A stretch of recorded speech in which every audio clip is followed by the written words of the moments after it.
Welcome to Sensing the Signal. I'm Terry Patar from Atreides. We're exploring the overlap between data, technology and intelligence in our increasingly volatile and complex world, what this means for national security, and how deeper insight can help organisations make better decisions. I've spent the past 20 years helping organisations improve their intelligence capabilities. I'm fascinated by how we understand the world around us. Now I get to talk to some of the leading voices who I've learned from myself. This time we're joined by two guests, Kouparitsas, CEO of Greenbeam, and Sally Walker, founder of Human Digital Thinking. Welcome to the show. Thanks, Terry. Sally, you were actually the guest on our first ever episode of Sensing the Signal. And so if anyone hasn't listened to that episode, I would encourage you to go back and listen to it, because we talked about essentially information integrity and how we know whether we can trust information or not. And that's all still really pertinent now, I think. And I still have conversations with people where I end up referencing that episode. So I fully encourage people, go back and listen to that. But great to have you back on. Thank you very much for having us. Excellent. And Sia, welcome to the show. It's great for you to be here for the first time. First time for us talking and meeting. But I really want to delve into a lot of the work that you've been involved in, and specifically the topic of the show, where we're really talking about how to use information and data, or certainly how organisations can use information and data to better understand people. And really, that's the most important point, I think, of this discussion is people. And how do we get people who are maybe from more diverse backgrounds and think in different ways into organisations in roles which really benefit them and benefit the organisations. And so, Sia, maybe you can sort of lead off with that and talk to us a little bit about your work and what you do. Thank you, Terry. And it's a conversation I'm deeply, deeply passionate about. So yes, I'm the CEO of Greenbeam, and we exist to help human capability be seen. So for far too long, I think people have been distilled down to what they've done before. We talk about it as their past experience. But for the first time, organisations are being really challenged, because what we need from people is not what they've done before. It's adaptability. It's the ability to evolve and to move into new roles, to address new challenges. And it's essentially at the very heart of what we do, which is how do we start to see what people are truly capable of? Well, that's hopefully something that's of interest to everybody in every organisation. But are there particular sectors you're working in where you're sort of really focused on developing organisations, or is this across different sectors? Look, I think it's across every sector today. So a real challenge for organisations is that the way that they've traditionally looked at people is not fit for purpose anymore. We have AI and technology that is coming in and changing the very fabric of work. And at the same time, we don't have any information that is really robust about what our people can do. And we often talk about how human decisions have traditionally been made off proxies. So things like resumes, what someone has done in the past, whether they went to university before. And that doesn't really stand up in the world today when you've got evolving needs and capabilities for technology, but also what humans need to do in that new modern workplace. So we do a lot of work in national security and intelligence, and I actually think that sector was one of the most progressive adopters of thinking differently about people, based off, the basic need of needing diverse people to support a diverse range of challenges. But equally, we're starting to see sectors like banking, retail, medicine, all of these sorts of areas across society come to the same conclusion that we need to really understand people if we are going to be effective in what we do with technology and with AI into the future. And Sally, that's something you've done a lot of work with before when you were heading the National Cyber Force in the UK. Maybe you can talk a little bit about that for anyone who didn't listen to our first episode. How could they not have listened to the first episode? But yeah. So yeah, we built the National Cyber Force, my goodness, more than a decade ago now. And we were building it at the same time that we had established the National Cybersecurity Centre. And the National Cybersecurity Centre went out and took all the national cyber experts. Not an unreasonable thing to do. They are a rare breed. They are extremely competent individuals, and they had the credentials to prove their worth to that organisation and to the UK and our allies. But when we were trying to establish a new capability, we sort of went to a more bare bucket of people. And so it possibly wasn't a deliberate act, but it was an extension of how I have always operated, which is to think who could help. And we went out almost with that question off the back of the London Olympics and other things, and just said, who wants to work in this new organisation? And the people who came forward were not the traditional cyber specialists with their extensive credentials. They were people who were interested or passionate or curious. They were people who proved to be incredibly talented, incredibly capable. And I'd like to echo back to Bletchley Park, where, let's face it, under wartime conditions, we faced existential challenges, looked to the pool of talent in mathematics and so on that was needed for Bletchley, and that bucket was dry. And in those circumstances, the first thing was to see who was good at crossword puzzles, and then we ran out of those, and then to go to the academics, or possibly that was the other way around, and they'd all gone to the front or to other critical roles. And so, heaven help us, we had to ask women. And the women who were called to Bletchley were those who were seen to be trusted, i.e. their families were known. But trust, I think, still underpins our capabilities and our information environment. We could come back to that perhaps later. But those women offered a really different insight into the world of communications. They recognised it wasn't just what I have said to you or you have transmitted to me. It was me as a person and you as a person. And if we understood that and you understood the social ecosystem, then you got deeper, richer insight into the data that was in front of you, and that's how they cracked the Enigma code, or that was part of how they cracked the Enigma code.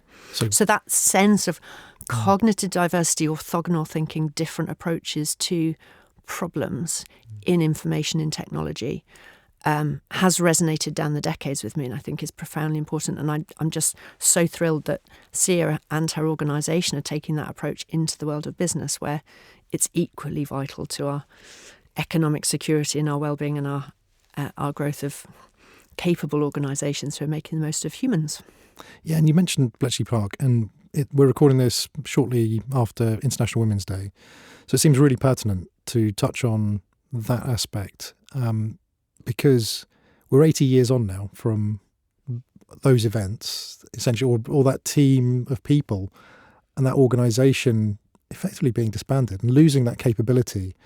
So I guess a question for both of you really is how do you go about building the capability in organisations where they do recognise talent and expertise from a diverse array of people, but then keep that there and keep that going beyond, let's say, an initial crisis situation that might lead to a team or unit being formed that is, drafting in those skills that otherwise wouldn't have been seen?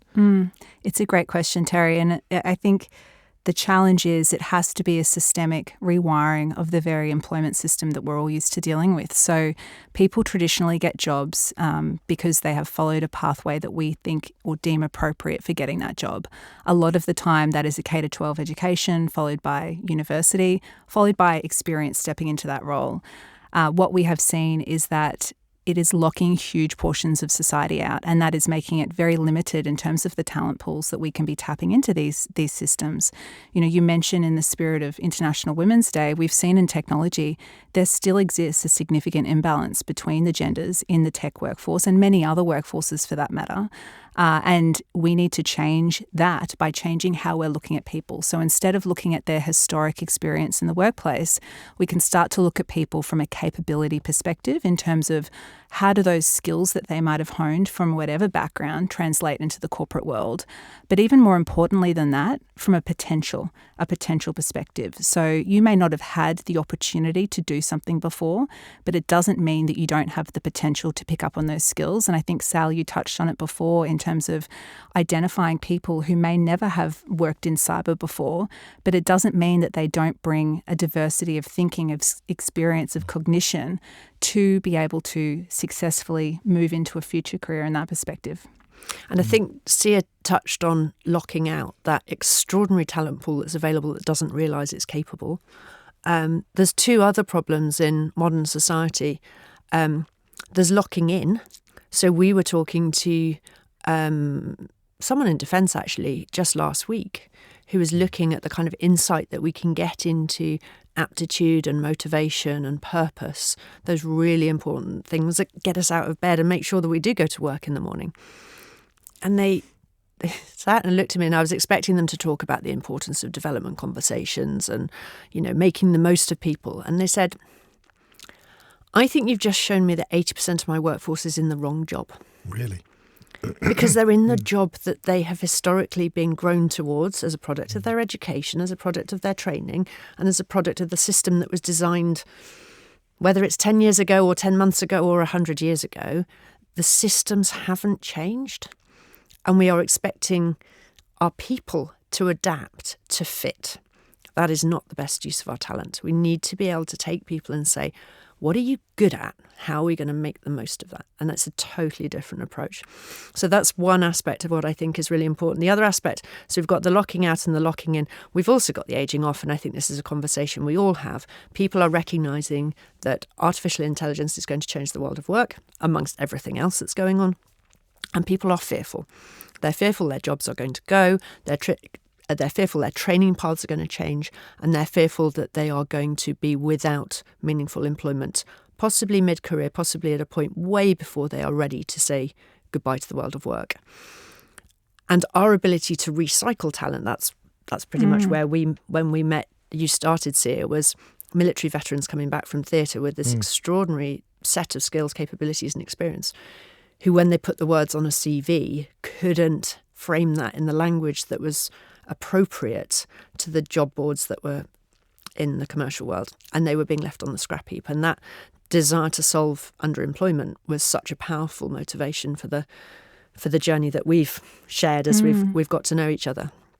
So that ability to refocus talent, to recycle talent, and just to plain put the spotlight out there and identify people who are capable, competent, and sometimes fiercely ambitious, but have never had that fire lit under them because they didn't realise that they were able to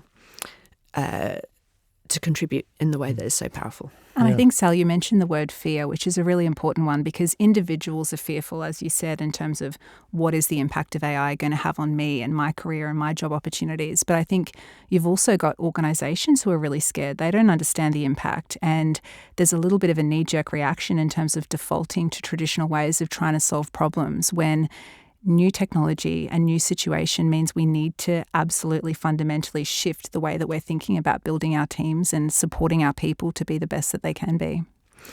And that's, I think, where some of our conversation in this area has started.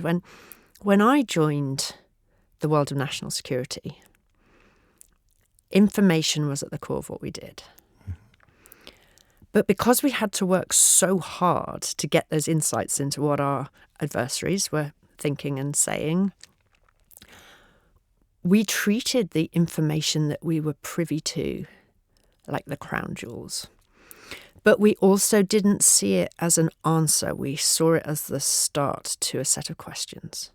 So it triggered curiosity as to about what we didn't know and what we couldn't see yet, and where we needed to go next to really get a better understanding, because we knew that we only ever had a partial picture. And I've seen that evolve. I was reminded last week that in the year 2000, which feels like yesterday, but apparently is quite a long time ago. Oh, don't say that. I know that we had to deal with the emergence of the concept called email. And we were talking in sort of megabytes and gigabytes of overwhelm and what we would do with volume. But in the signals intelligence world, I think we missed a trick. I think we stopped thinking about information and we started treating data as if it was a subject in its own right, to be put over in a box and studied. And we forgot that Bletchley lesson that data belongs to people and gives you insight into people. Mm-hmm. Yeah. And that problem has got profoundly more difficult as we face the tsunami of social media, of material that's available on digital the internet. information these Just days, digital information. Yeah. I think I read somewhere we're generating the equivalent of the Library of Alexandria of knowledge every second. Yeah. Like, how much information can humanity cope with? And the answer is a lot less than we've actually got available to us. So we are starting to view information and information flows, and we're boiling it down to narratives, and we're boiling it down to things that we can cope with.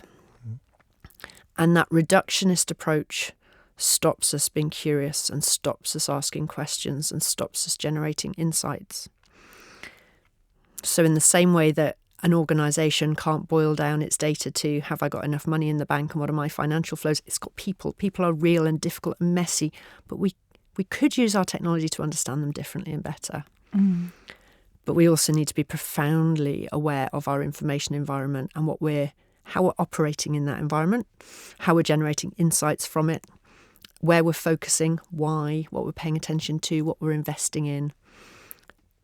We're not investing in the data, we're investing in people, in human connection, in human experience, in humanity. Are we getting that right? Interesting question. Yeah, it really is. And to go on to the data point, because what I find really interesting about what you said there, Sal, is the financial data point. You know, we spend so much time and money to make sure that we have the information we need to be making business decisions and finance decisions and asset decisions. But nowhere along the line have we actually thought about creating a system that captures the data we need on our people, which is, I would not even say arguably our greatest resource. Humanity is our greatest resource. For organisations, it's the biggest piece that we invest in as well, yet we don't typically have the systems that we need to truly understand what someone is capable of, apart from that shallow, simplistic view of what they've done before. And it's interesting picking up on the 2 points that you both made there. You know, from the perspective of my company, Atreides, we deal with petabyte scale data. We deal with masses of data, and we try and make it useful for people. But making it useful for people is about highlighting interesting behaviours within there that tell us something. Ultimately about humans and what humans or collections of humans, are doing. But at the same time, we probably don't do a lot of looking inside the organisation at our own people and how can we help people best make their use of their skills and experience. And so, the point you made about helping military veterans is really pertinent because a lot of my colleagues are military veterans. And I wonder if, they could have been potentially pigeonholed by some of the experience they did have or some of the experience they didn't have coming out of the military that would have sort of shunted them towards careers that ultimately were unfulfilling and not making the best use of their talent. So, these really, what you're talking about here is, front and center really of a lot of the things I'm thinking about in our organisation. Yeah. But Sia, it'd be great to get from you like a sense of how did you get into this and, what led you to developing all of this? Yeah, look, I think it's the military veteran point is a great one. It was actually how our organisation was founded, which was this idea that you had incredible people doing incredible things in service of their country, but they would stop that and a lot of the time only be able to get jobs doing security because military equals security. And no one was looking at the broad depth of knowledge and experience and wisdom that they had underneath the surface. So we were founded to solve that issue, to solve it by helping people map transferable skills and experience into a corporate world, but also starting to look at the human brain and their cognition in terms of what are the skills you might be able to excel at even though you haven't yet had the opportunity to do it. And what we found very early on was that military personnel had an incredible tendency to excel in technology and in particular cybersecurity, which is how Sally and I connected early in the piece. And that doesn't surprise you when you actually think about, the nature of being in the military and hunting threats and thinking analytically and reacting quickly. So there is certainly that aspect. For me and my own personal journey, it was a profound personal story that drove me to where we are today. And I've seen firsthand the impact that not having people's capabilities and their skills visible can have on individuals. My story is that I had a wonderful brother, Ben, who was 6 years younger than me. And Ben was a fiercely intelligent, beautiful human who always thought very differently. I reflect, a decade ago, he would be reading the papers and telling me, Sia, you need to be investing in gold and silver. I can see something's happening there. And if only I'd listened to him, I could be in a very different position to I am now. And was he kind of picking that up intuitively just from what he was reading? Yes, right. He had this incredible way of just analysing things, seeing through the noise and coming up with his own perspective. Now, that didn't translate to his experience in our education system. Ben is dyslexic and he did not thrive in a traditional classroom environment. I think we see and hear about that all the time. If you're not thinking in a certain typical way, you can often be challenged in the education system. And as a result, he finished school when he was in year 10 to start a trade, which we thought was wonderful, but then a global financial crisis hit and he was never able to step into that trade. He was made redundant before he even started. Anyway, Ben struggled as a result his whole life from that. He could never really find his footing again. He always felt less than. He applied for jobs all the time, but did not often make it to the interview round because he didn't have that background that people were looking for. He hadn't gone to university. He hadn't finished grade 12. And it just beat him down. And he died when he was 29. And that story haunts me to this day. It haunts my family. And it's not an isolated experience. We have people whose lives and livelihoods are being impacted because of the way that we have valued human potential. And it frustrates me to no end that I'm in this role and with a company that is doing really incredible things in terms of helping organisations see potential and understand capability and elevate people to where they need to be. And he's not here to see that. It's that irony and that bittersweet irony, because if he was around today, I have no doubt that he would be in an extraordinary position. And for me, that drive to help organisations understand the impact that you're having on people is not just the impact that is happening to your bottom line. You can do the right thing by people and you can do the right thing by your business. And in fact, I would argue that if you do the right thing by people, your business will thrive. So for me, I'm fundamentally driven to reshape the way that we think about workforces and rethink about people. Not just for my brother, but for all the brothers out there, for all the people. We all know people with cognitive diversities and with different strengths that deserve to be recognised and given an opportunity to step into work. So that's my passion. So thank you so much for sharing that, because I know it's really difficult to talk about some of these things and especially when it's so personal. But I think that will really resonate with a lot of people. Like you said, there's probably a lot of people in the same position who, through no fault of their own, haven't been given the opportunity. Yeah. Somebody maybe hasn't taken a risk on them. And you mentioned there that the world has changed somewhat, and now we've got a better understanding of, people who may think differently and how we can make the most of some of those skills. But thinking back to the example of Bletchley Park, is that potentially something that's easily lost again if we don't keep working on trying to bring out those sorts of skills and experience and find ways for organisations to work with people who think differently? I think so. And Terry, I say, it's a bit different now. The different is not the norm. There are some organisations that are doing extraordinary things in this space and early adopters, to be sure. But I think people still default on viewing and judging human capability in a very rigid way that is not fit for purpose. And for me, I think one of the best examples that we can have for how we should be running our businesses is absolutely putting humans at the centre, because we are all living this experience where AI is changing the way that our organisations are running. And if we don't find a way to elevate people and get the very best of humanity, we are never going to be thriving in the way that we need to with that technology. And Sally and you both mentioned the fear factor from AI.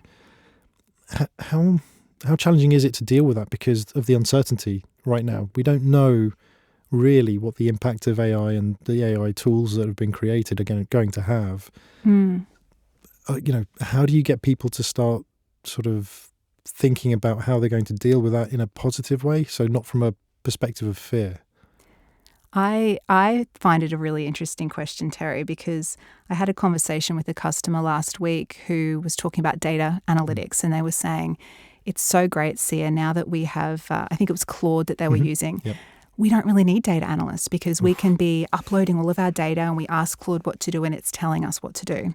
And for me, that was quite a terrifying thing to hear. And it's misinformation, because now more than ever, you need people with the human ability to conduct data analytics at a higher level to be able to scrutinize and challenge and test what the AI is saying. And I think the thing with AI, the fundamental impact it's having on roles and workplaces is it's taking the very basic manual repetitive tasks.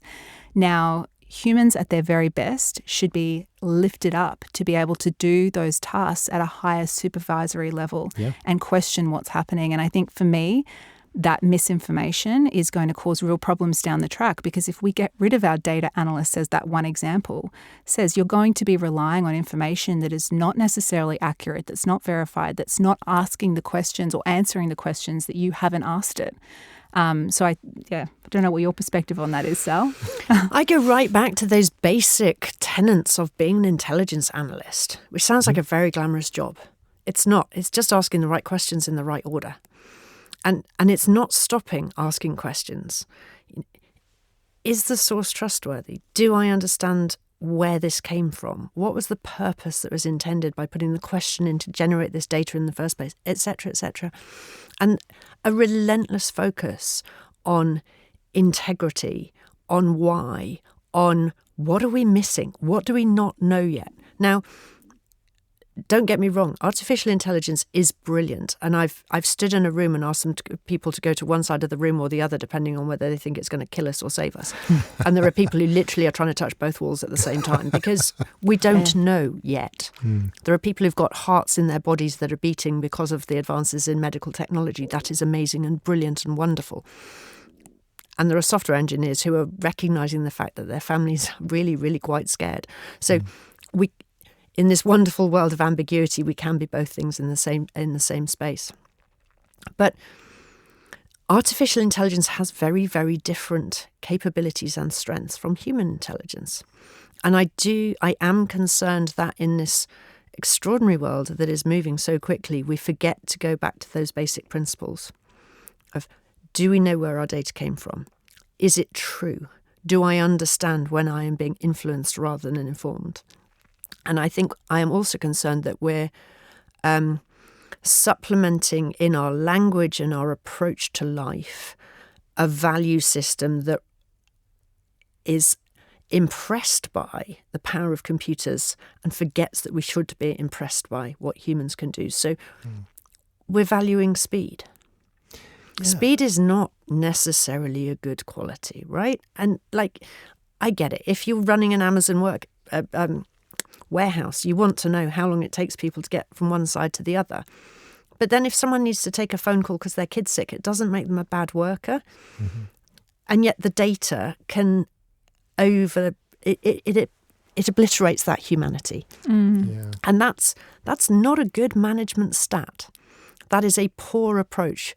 Unfair to name a particular organisation. It's a generic I'm sure point. There are others, in similar positions using data in the same way. And I read something yesterday saying the problem with the large language models is they actually code confidence from probability.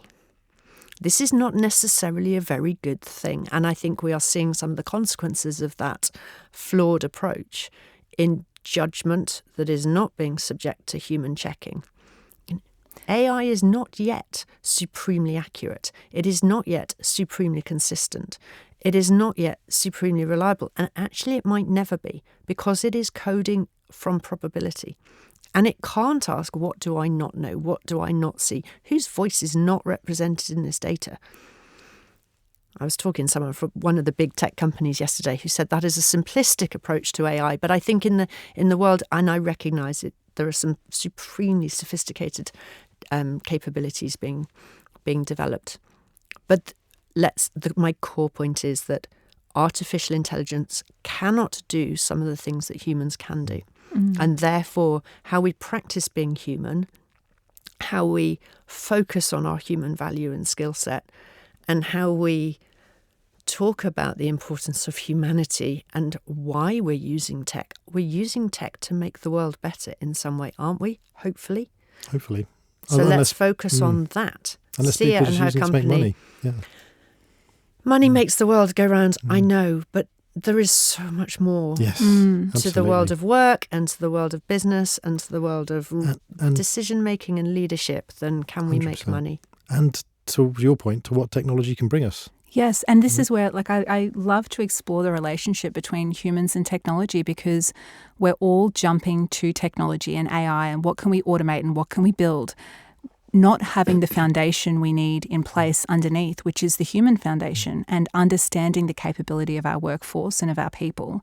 And what I constantly see is organisations and governments spending millions on digital transformation and new projects, and it falls over because the people are not ready to adopt it, or they haven't been brought on the journey, or an organisation doesn't have the capability in place they need to then execute with that technology. And it baffles me. I understand how people get to that position, but it baffles me that we are not placing more of an emphasis on the human aspect. And how can we ensure that as an organisation or as a country or anything, how can we ensure that our people are lifted to do what they need to do to make these systems successful? Because if you're implementing a technology platform that has no human power behind it, to Sally's point, it's an echo chamber. It's never going to be able to do what you need it to do.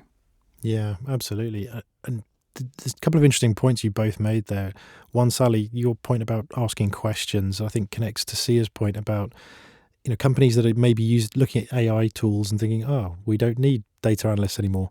But it's the data analysts who will ask the right questions of what the AI tool is producing, or think about how to prompt it in the right way to get the best outputs from that tool. So if anything, I think there's more need for data analysts to be able to use these tools effectively. Well, even if AI is the answer, before. What was the question? Yeah, exactly. Only humans can ask the questions. Yeah. Only we can pose the problems that we want to be solved.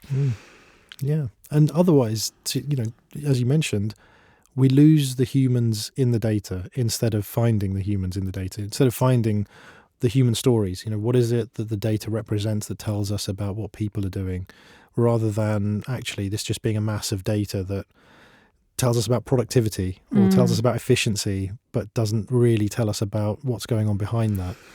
And we talked right at the start about locking out, locking in, aging off. I mean, the same is true of data. Depending on your data strategy, you're going to end up with a version of the world that reflects actually the decisions you made about what to lock in and what to lock out, what to refresh, what to delete, and what gets aged off and what's no longer relevant. But those are human choices. And so our data environment is something that we generate. We decide where the spotlight goes. We decide what's too old. We decide what granularity it has. We decide when it's not sufficient and we need more. And without those conscious choices and very deliberate strategies within our organisations or our countries or our schools or our education systems, we will just replicate the flaws of the past rather than learning from the history of the past. What a tragedy that would be. We're missing opportunity day in, day out. Absolutely. And Sia, how do organisations go about addressing this challenge? I mean, I know that's a big question, but where do you kind of engage with them? Yeah, how do you engage with them, and what kind of approaches can organisations take? And I get it's going to be different depending on the size of the organisation and where they operate. But I think fundamentally you have to start thinking in capability and in skills. So first of all, an organisation needs to understand what capability do we actually need to deliver on our objectives. And that's the very first hurdle, because a lot of the time, particularly in this AI world, organisations don't know. They've got a structure, they have people and roles, but they don't actually know the specific capability they need to execute on a goal. The next thing they need is to understand the capability that they currently have in place. And I use the term capability and skills very specifically because that's not the language that organisations have previously looked at their people at and with. They've, relied on those proxies like, who do we have in the role? How much experience have they had? What's their educational background? But if we switch that to capability, we start to unlock that diverse range of experience that might exist beyond the current role someone is in. And then from that, that, you get that very rich view as to where are we at versus where do we need to be, and what can we do to close that gap. And I think if organizations start thinking in capability and skill, as opposed to the traditional way of, job titles, resumes, they can really start to unlock how they lift everyone up and look at everyone in that same perspective. Because until you actually change the way your entire organization is thinking about its people, you're never going to solve the problem of bringing people in from diverse backgrounds. Because if you have someone apply for a job that comes from a non-traditional background, maybe they haven't been to university, maybe they went straight into work and, built a diverse career in there versus a Ivy League graduate who has been working for the past 10 years within your organization, how is an average manager meant to judge them on an equal playing field? They're not. This is the thing. Humans will base the decision on what they've seen and done and how they think someone should be selected for a position. So we need to actually reshape the way we're thinking as entire organizations to uplift people to capabilities and to make your decisions that way. And is there an element there of trying to assess people's potential when you maybe haven't seen? And because there is always this thing of, you've got to show a proven capability. You've got to show that you've done something before. Yeah. You've got to show that you have experience of doing something, which... It's one part. That is one part. But to your point, potential is equally critical. And that's because we know that people grow and they pick up new skills every day. I look at technology in particular with this problem, and at least half the jobs that are on the table today didn't exist 5-10 years ago, yet we're still asking for people with 5 to 10 years experience. And it's funny, but the reality is you absolutely need to understand how someone might lift to the occasion. And when we talk about potential, we like to look at 2 separate data points in particular, one being cognitive aptitude and one being psychometrics. So your cognitive aptitude is going to be able to indicate the type of skills you might excel at learning, even if you've never done them before. And your psychometric profile is going to show the kinds of skills that you would enjoy practicing based off how you show up in life.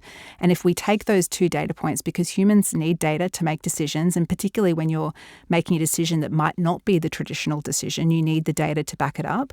Those 2 data points give you a very compelling view into whether someone would likely excel and enjoy doing a new job if they haven't done it before.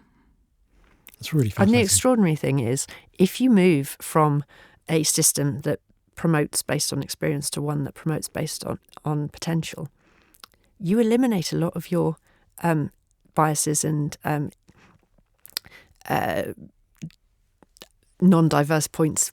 Looking at people from one perspective, I suppose. Then you're looking at them from a different perspective. My evidence base for that comes from one of the very, very large US institutions, government agencies that moved to that approach in about the year 2000 and went from having no women in senior management to almost 50-50, because suddenly the fact that you hadn't been through the traditional route, brackets you hadn't been able to, was no longer a barrier to getting to the next step of the ladder. And so they were genuinely looking for potential.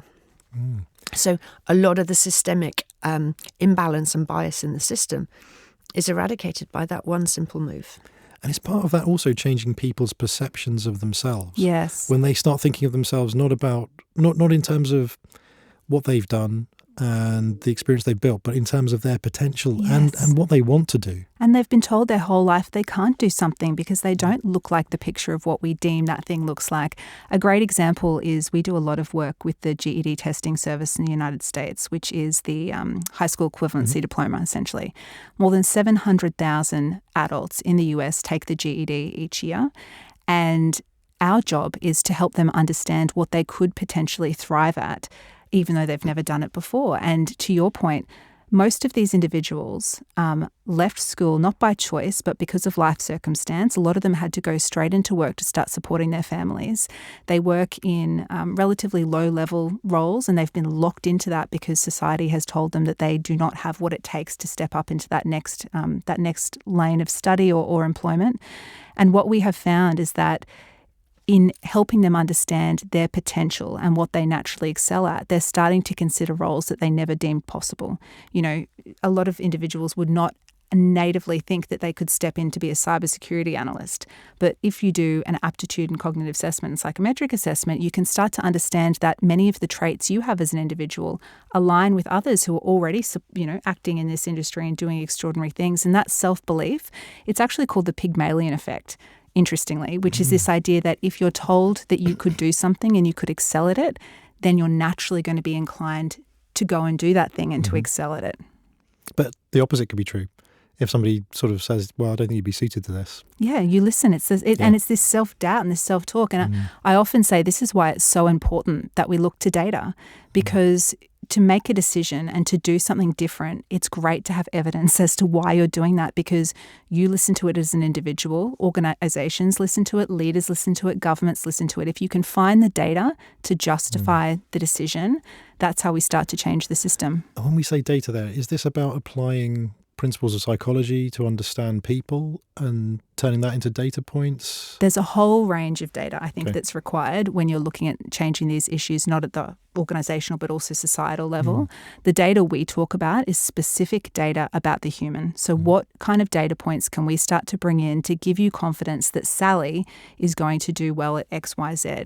And Sally's experience is certainly one important data point, but there is so much more about Sally that we don't know. And if we can bring in different assessments, different ways of looking at Sally, it's how you start to create the sum total of everything that she is, so that you can start to, get the very best out of her, lift her up. Thank you, Sally. I'm looking at you, so it was as a case study. That's it. Yes, the very best. This is fascinating. And so I'm going to try and ask this question without making myself sound old. I'm probably going to fail. But are there generational differences as well that come into play? Because, one of the things I've done over the last couple of years is provide some leadership mentoring into government departments in the UK.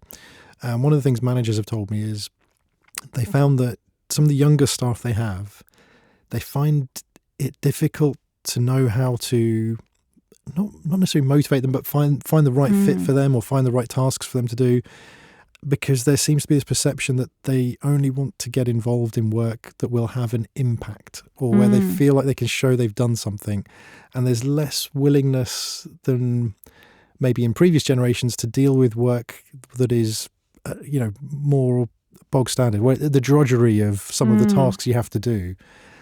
And I'm obviously saying this generalising wildly, but is that something you've seen in terms of generational gaps as well as kind of thinking gaps in terms of different personality styles and things? Yeah, it is. And actually that is an excellent example of what we've seen with a program in Australia, which is we work with the Australian government to try to support and create opportunities for young people to start to enter defence industry, which is the industry and ecosystem that supports national security.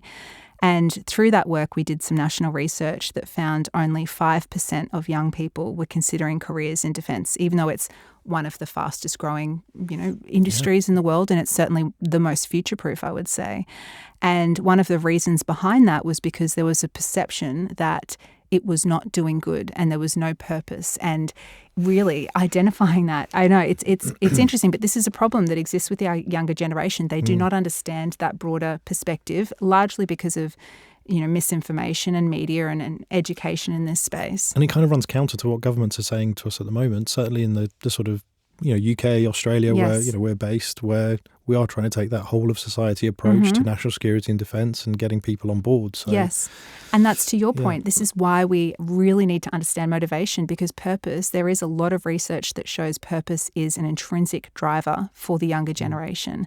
And even having that data point in terms of understanding what we as leaders, as organisations need to do to drive the best from that generation is really important. I wonder if there's another point here relevant, Sia, that you and I have talked about. So how we engage with information, how we engage with our wider ecosystem. I was at a university last night talking, and eager students keen to enter the world of work, and they know almost as little about it as I did, and I came through that a very long time ago, sadly. You would imagine that in this extraordinary environment of ours, where you've got tech startups left, right and centre, like every problem imaginable is multifaceted and somebody's coming up with an idea as to how to fix it. It's global. Like there should be a job for everybody.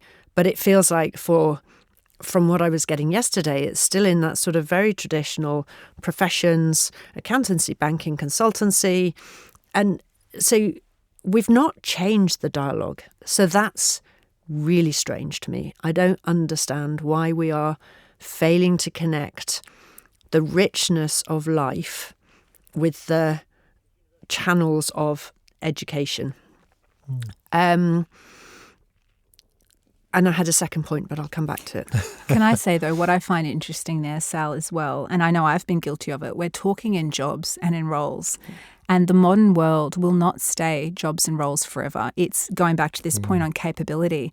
If you understand all of the different capabilities that you have, you don't need to be locked into specific jobs. You should be fluid. You should be able to move to different projects and priorities as it happens. And I know with young people, and this is where you were going, as you're starting a career, there is this tendency to think, what is the job that I want to be when I grow up? And that's not what it looks like anymore. There's, clusters of skills and capabilities that are going to be needed in the future for a broad range of things. And I know we look in this room and you look at our career pathways, none of them are linear.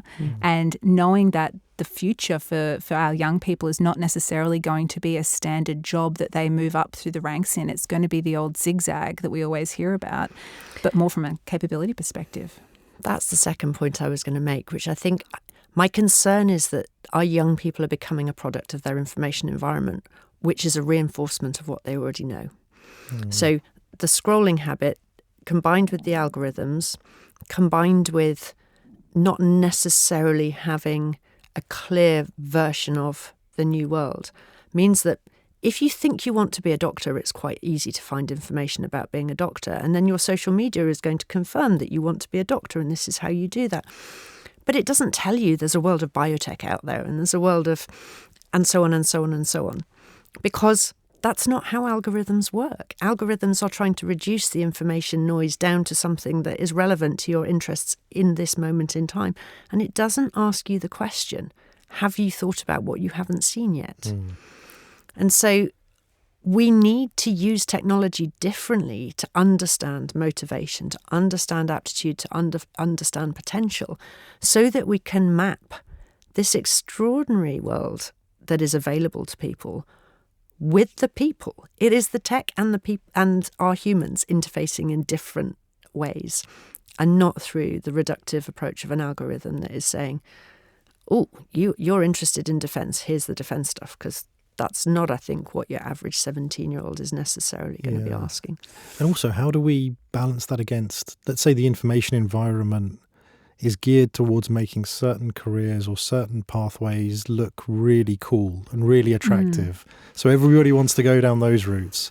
The populist narrative. Nobody wants to do the boring work or the really difficult work or, We were talking about this again. It's that reductive approach. You should have a statistician on next, Terry. But if you understood the world of statistics, I'm sure you could make this point more eloquently than I can. But if we are reductive, if we try and categorize people into, let's say we're extrovert or introvert, and you put people in those pigeonholes, you get very specific answers. Actually, what we want to do is not pigeonhole people, but open doors so that people can navigate their own path that is rich and varied and diverse, and give them a guiding thread, not of where have you been and what have you proven, but what are you interested in and where are you going to make a difference? And then I think we might capture your Gen whatever on, quite a lot after mine, sadly, of I want purpose. Not too far. Because, of course, we all want purpose. Like, that is so important to anybody going to work. And if, again, going back to last night, I was talking to people saying, what do you want to do and why do you want to do it? And I felt that was the first time someone had been asked that question. I said, you need to want to get up every morning. So work on your why. You heard Sia's why. My goodness, it's so powerful. But that's what navigates you through the hard times, and the world's a bit tricky and rocky and crazy at the moment. So wherever you are, whatever you think you want to do, you're going to have to be a little bit flexible and a little bit fluid, because there's not a linear career out there anymore. Yeah. And I think there's always an element of, we all need to get up in the morning to pay the bills and go to work and earn some money, etc. But ultimately, to get the best out of people in whatever roles or organisations they're in, it's about giving them that motivation, which is not just about, well, you just turn up, clock in your hours and pay the bills, etc. Because that's where fear and uncertainty starts to creep in when people think, well, hang on, my job is at risk here because of all the things that are out there in the world.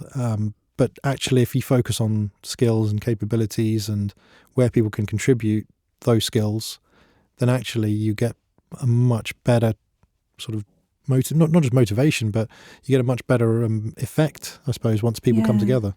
Well, and everybody is different. And I think this is the key point, that if we spend the time to understand the individual and get the data on the individual, we can help them be the best that they can be. And going back to the point around motivation and the Pygmalion effect that I brought up before, part of our data has found that if someone has been identified as having a high potential for a certain type of training or learning or role, they're 250% more likely to complete that than someone who has not had that information. And that is incredibly powerful when you actually think about how can we motivate people. And it speaks to the heart of, am I going to be good at this? People just want to be successful. They want to contribute. They want to feel seen. How do we help people be seen?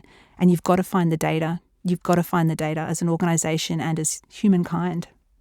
I suppose I've got one last question, which is probably a big question to finish on. But, I was talking to some of my colleagues last week before we came in here and started to have this conversation. I said, we're going to have this really interesting conversation about these topics. And it sparked a really interesting discussion with everybody there, where we were talking about sort of neurodivergence and bringing in people who think differently into an organisation, and how, in our organisation, we probably have got a lot of military veterans and people who maybe are neurodivergent. How do we, as an organisation, bring those skills in and bring together people who think differently and maybe perceive the world differently to be successful when working together collaboratively? Big question. Sal? I think neurodiversity is a superpower. I think it is an insight for an individual that offers them huge strength in navigating their own journey. If it becomes a label and it is used by an organisation, it drives perverse behaviours and can be really uncomfortable. I think there is a subset of our population who have a disability defined by the wiring of their brain, and we can put labels on that. In order to give them the right help, I guess. In order to sign, it should be seen as in order to signpost support, not in order to define, categorise and put in a particular pigeonhole. We are all neurodiverse. That is the definition of humanity. We are all wired subtly differently. And understanding that we have those traits, to be obsessive compulsive or to have limited focus or to be lacking in empathy, that does not make us the label associated with that pathology, the disability. Those are profound difficulties in interacting day to day, and those individuals need all the support they can get. But all of us are neurodiverse, and I do think there's a tendency in society to label and pigeonhole, and for all of us to take on a diagnosis when it suits us and say, but I can't do, because some of our can't do's we have to work into can do's and we'll try harder. Some of our can't do's, my son's very dyslexic, like Ben. My son's very dyslexic. Telling him to write faster is not something he's ever going to be able to do, because his processing, his handwriting, that is a limiting factor for him. But I would rather focus on what he can do, which is, again, very like Ben, that extraordinary ability to see the world differently, to observe things that nobody else has observed, to think, to strategize. And if we talk about neurodiversity as a strength and a superpower, it is an enabling conversation. We do, of course, have to have the conversation around neurodiversity and neurodivergence as something where support is absolutely necessary and required. It's complex. That's the beauty of being human, is it's always a little bit messy and a little bit difficult. But I think there's a pathway we can navigate to having really strong, powerful, empowering conversations in our workplaces around how to bring the strength out of people, how to bring people to their best, how to ensure that we understand what they're capable of and what their potential is. I'm not sure we always do that at the moment. So, yeah, I think that's a great point, Sal, and I always like to go back to the data on this one as well, because I agree that we are all different and we all think differently. We have, I think, almost 30,000 neurodivergent individuals who have gone through our assessments, and the way that we structure our potential assessments is very purposefully to support neurodivergent individuals to understand and uncover what they're going to be great at. And the way we do that is taking a traditional cognitive aptitude assessment, which typically rounds things up into a cumulative score, which means if you score highly in one area but poorly in another, your entire average is brought down, which is how the system is at fault in terms of locking people out.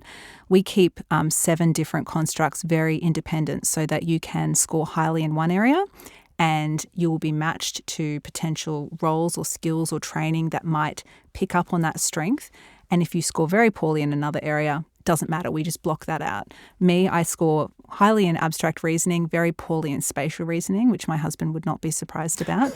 And, if I was to do a tradition, when I say very poorly spatial reasoning, which brings my entire average down. But if you start to match me to roles and learning opportunities that is focused only on my strengths, it's giving me that confidence to pursue a different path that traditionally I would have been told I couldn't do. So I think when it comes to neurodiversity, it's really important to empower people to recognise and be celebrated for the unique skill, potential, aptitude they bring to the table. And that's how we do start to build these workforces of rich, diverse fabric. And if we don't look at people for all that they can do and bring, we're never going to get that.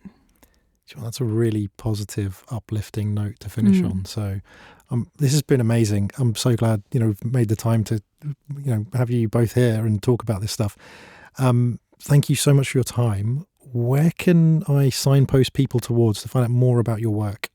Beautiful. Well, I'm very happy to have people connect with me on LinkedIn, but also the greenbeam.com website has all of the information about what we do and how we support organisations and government and individuals. And I will mention you've got a great podcast as well.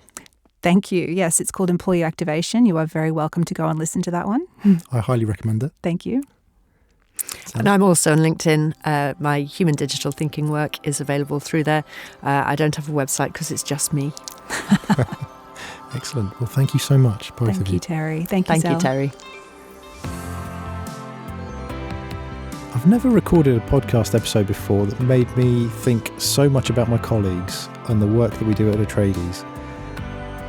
The conversation I had with them before we had this episode, where I told them I'm going to be talking to Sia, I'm going to be talking to Sally about this area of how do we get the most out of people in an organisation where everyone thinks differently, really sparked some interesting conversations, especially when we combine it with thinking about how to use data to better understand people. We're a company that deals with masses of data. We have some really interesting, diverse thinkers in our organisation. How do we bring those things together to not only create a more positive impact for individuals or for our organisation, but to the points both Sally and Sia made, how do we actually bring that impact out into society and create a better work environment, but also a better social environment for humanity as a whole? We have the opportunity. The technology gives us this opportunity. We just have to use it in the right way. That's my big takeaway from this conversation. I really hope others who are listening, you'll be able to think about how you might apply some of these principles to the organisations you're working in. And together, we can collectively make the world better. Sensing the Signal is brought to you by Atreides, the behavioural analytics company. If you enjoyed this conversation, you can find out more about what we do at atreides.io.